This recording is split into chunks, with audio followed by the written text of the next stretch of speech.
ನಾವು ಸಮುದ್ರದ ಹತ್ರ ಇರೋರು, ನಮಗೆ ದಿನ ಒಂದಲ್ಲ ಒಂದು ಮೀನು ನಮ್ಮ ಮನೇಲಿ ಊಟಕ್ಕೆ ಆಯ್ಕೆ. ಇಲ್ಲ ಅಂತಂದರೆ ಆ ಊಟವೂ ಸೇರೋದಿಲ್ಲ, ಆ ದಿನವೂ ನೆಡುವುದಿಲ್ಲ. ಹಂಗಾಗಿ ನಮ್ಮ ಮನೇಲಿ ಸಾಕಿದ ಪ್ರಾಣಿಗಳಿಗೂ ಕೂಡ ಅವಕ್ಕೆ ಒಂದಲ್ಲ ಒಂದು ಮೀನು ಇರಕ್ಕೆ. ಇಲ್ಲ ಅಂತಂದರೆ ಅವಂತೂ ಊಟದ ಬಿಡಿ, ನಮ್ಮ ಬರೀ ತಲೆ ಎತ್ತಿ ಕೂಡ ಕಾಣ್ತಿಲ್ಲ. Yes of course this is Manu Poojari. ಇವತ್ತು ನಾನು ನಿಮಗೆ ಜಾರಿ ಪದಾರ್ಥ ಹೆಂಗೆ ಹೊಡಿ ಹಾಕೋದ್ರಲ್ಲಿ ಹೇಳ್ಕೊಂಡು ನಮ್ಮದೊಂದು ಸ್ಟೈಲ್ನ ನಾನು ತೋರಿಸಿಕೊಡ್ತೆ. And at the same time ಇವತ್ತು ಬಂಗ್ಡೆ ಮೀನು ಮತ್ತು ಚಟ್ಲಿ ಕೂಡ ಇದ್ದಿತ್ತು. ಸೊ ಎಲ್ಲ ಒಟ್ಟಿಗೆ ತಂದದ್ದು ಒಂದು ಸ್ವಲ್ಪ ಒಂದು ಗಮ್ಮತ್ತಲ್ಲಿ ಇವತ್ತೊಂದು ಭಾನುವಾರ ಮುಗಿಸು ಅಂದೇಳಿ ಹೇಳ್ಕೊಂಡು ಇವತ್ತು ನಾನು ಸ್ಟಾರ್ಟ್ ಮಾಡೋದು. ಆಲ್ರೆಡಿ ನನ್ನ ನಮ್ಮವ್ರು ಆಲ್ರೆಡಿ ಚಟ್ಲಿನ ಒಟ್ಟು ಮಾಡ್ತಿದ್ದೀರ. ಅಷ್ಟೊತ್ತಿಗೆ ನಾನೊಂದು ತೆಂಗಿನಕಾಯಿ ಸುಲಿದು ಕಡಿ ಹೆಂಗಾರು ಹೊಡಿ ಹಾಕೋಕ್ಕೆ ತೆಂಗಿನಕಾಯಿ ಇದ್ದರೆ ಇನ್ನೂ ಒಂದು ಒಳ್ಳೆ ಟೇಸ್ಟ್ ಕೊಡುತ್ತೆ ಅಂದೇಳಿ ಹೇಳ್ಕೊಂಡು ಅದನ್ನ ರೆಡಿ ಮಾಡ್ಕೊಂಡು ಬಾಳೆ ಎಲ್ಲ ಕುಯ್ಕೊಂಬಂದು ನೆಕ್ಸ್ಟ್ ಪ್ರೊಸೀಜರ್ಸ್ನ ಸ್ಟಾರ್ಟ್ ಮಾಡಿ ಒಂದು ಗಮ್ಮತ್ತಲ್ಲಿ ಇವತ್ತೊಂದು ಭಾನುವಾರನ ಒಟ್ರಾಶಿ ಮುಗಿಸು ಅಂದೇಳಿ ಹೇಳ್ಕೊಂಡು ತಂದು ಬಂದೆ.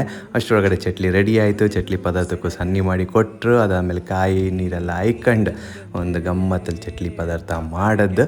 ಕಡಿ ಚಟ್ಲಿ ಪದಾರ್ಥ ಮುಗಿಸ್ಕೊಂಡು ನಾನು ಕಾಯಿ ಹೇರು ಕೂತ್ಕೊಂಡೆ. ಕಾಯಿ ಅಂತಕ್ಕಂದಲ್ಲಿ ಹೇಳಿದ್ರೆ ಜಾರಿಗೆ ಹೊಡಿ ಹಾಕಿದ್ರೆ ಮಾತ್ರ ಚೆಂದ. ಸಾರು ಮಾಡಿದ್ರೆ ಅಷ್ಟೆಲ್ಲ ಒಳ್ಳೆ ಆಗ್ತಿಲ್ಲ. ಅದಾದ್ರ ಮೇಲೆ ಬಾಂಗ್ಡೆ ಮೀನು ಕೂಡ ಸಮ ಮಾಡಿ ಕೊಟ್ಟರು. ಅದಕ್ಕೊಂಚೂರು ಮಸಾಲೆ ಎಲ್ಲ ಹಾಕಿ ಫ್ರೈಗೊಂದು ಸಮಕಟ್ಟು ರೆಡಿ ಮಾಡ್ಕೊಂಡು ಮೀನು ತಿಂಬು ಗೌಜಿಯೇ ಬೇರೆ ಅಂದೇಳಿ ಹೇಳ್ಕೊಂಡು ಇವತ್ತು ತೋರಿಸುವ ಅಂದೇಳಿ ಬರ್ತಾಯಿದ್ದೆ. ಅಷ್ಟರೊಳಗಡೆ ಚಟ್ಲಿ ಎಲ್ಲ ಕ್ಲೀನು ಆಯಿತು, ಪದಾರ್ಥಕ್ಕೂ ರೆಡಿ ಆಯಿತು. ಅದಾದಮೇಲೆ ನಾನು ಜಾರಿ ಹೊಡಿ ಹಾಕೋಕೆ ಬಂದು ಆಯಿತು.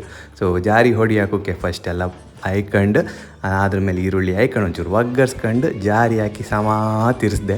ಜಾಸ್ತಿ ತಿರ್ಸೋಕೋರು ಹೊಡಿ ಹತ್ತದಲ್ಲಿ ಕೂಡ ಹೆದರಿಕೆಯೂ ಆಯಿತು. ಬಟ್ ಸ್ಟಿಲ್ ಹಿಂಗೆ ಮಾಡಿ ಕಾಯಿ ಹಾಕ್ಕೊಂಡು ಅಂತೂ ಒಂದು ಒಳ್ಳೆ ರೀತಿಯಲ್ಲಿ ಜಾರಿ ಹೊಡಿ ಹಾಕಿ ಅದ್ರ ಮೇಲೆ ನೆಕ್ಸ್ಟು ಬಾಂಗ್ಡೆ ತವಾ ಫ್ರೈ.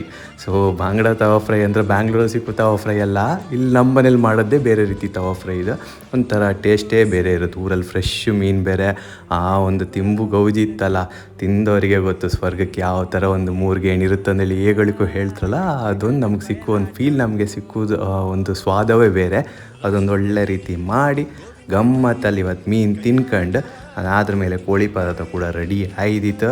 ನಮ್ಮದು ಕುಂದಾಪುರದ ಬದಿ ಗೊತ್ತಲ್ಲ. ಸೊ ನಮ್ಮದು ಈ ಉಡುಪಿ, ಮಂಗಳೂರು, ಕುಂದಾಪುರ 3 ಕಡೆನೂ ನೀರು ದೋಸೆ, ಕೋಳಿ ಸುಕ್ಕ, ಜಾರಿ ಸುಕ್ಕ, ಚಟ್ಲಿ ಸಾರು, ಬಂಗ್ಡೆ ಮೀನು, ಕೊಚ್ಚಕ್ಕಿ ಅನ್ನ, ಊಟದ ಗಮ್ಮತ್ತು ಎಲ್ಲೂ ಸಿಕ್ಕೋದಿಲ್ಲ. ಬತ್ತಾಕ ಬಾಯ್.